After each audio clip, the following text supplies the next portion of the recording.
咱台湾今年7月出口有来到美金379.5亿，是有史以来过一个月上好的表现。这出口大部分拢是电子零件加自通产品，是销对日本、美国加欧洲去。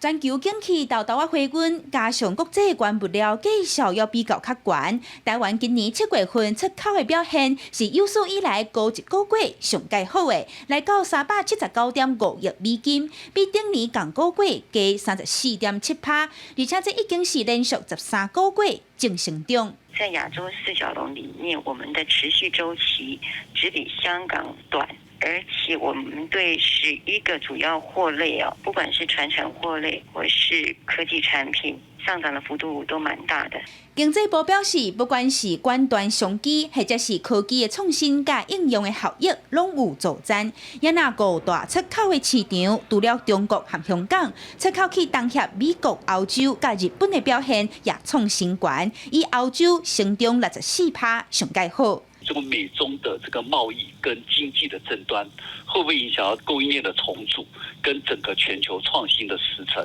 所以所谓的红色跟非红色供应链的切割